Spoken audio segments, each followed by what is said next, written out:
जालन्यात विविध मागण्यांसाठी दिव्यांगांनी महापालिका कार्यालयावर मोर्चा काढला। दिव्यांगांना घरकुल देऊन व्यवसायासाठी जागा उपलब्ध करून देण्याच्या मागणीसाठी हा मोर्चा काढण्यात आला। शहरातील मस्तगड येथील डॉक्टर बाबासाहेब आंबेडकर यांच्या पुतळ्याला अभिवादन करून या मोर्चाला सुरुवात झाली। त्यानंतर हा मोर्चा जालना महापालिका कार्यालयात दाखल झाला। यावेळी महापालिका कार्यालयासमोर दिव्यांग बांधवांनी निदर्शनं करत जोरदार घोषणाबाजी केली। जालना महानगरपालिकेचे दिव्यांग विभागाचे अधीक्षक रामेश्वर घोळवे यांची अंबड नगर परिषद येथे झालेली बदली रद्द करावी, तसेच दिव्यांग बांधवांना घरकुल उपलब्ध करून द्यावे आणि व्यवसायासाठी जागा उपलब्ध करून द्यावी अशी मागणी यावेळी दिव्यांग बांधवांनी केली आहे। यावेळी आपल्या मागण्यांचं निवेदन जालना महापालिका कार्यालयात देऊन या मोर्चाचा समारोप करण्यात आला। या मोर्चात दिव्यांग बांधव मोठ्या संख्येने सहभागी झाले होते।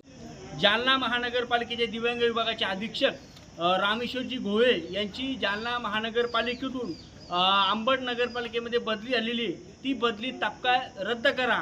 त्यानंतर दिव्यांगांना व्यवसाय करण्यासाठी जालना महानगरपालिका कार्यालयात जागा उपलब्ध करून द्यावी।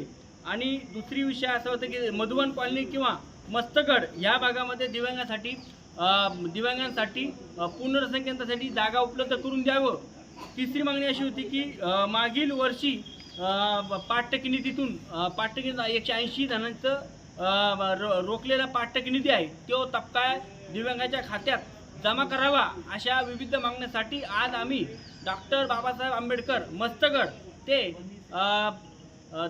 गांधी चमन आणि महानगरपालिकेपर्यंत धडक मोर्चा काढला होता। या मोर्चामध्ये मनसेचे शहराध्यक्ष राहुल रत्नबारके असतील किंवा सतीश फकपुरे असतील, शंकर शिरगुळे असतील, लक्ष्मीताई भुतडा असतील, संगीताताई झाडेवाले असतील, सुनीता लोळकर असतील, अशा विविध पदाधिकारी या ठिकाणी सामील झाले होते आणि आम्ही आज धडक मोर्चा काढला होता।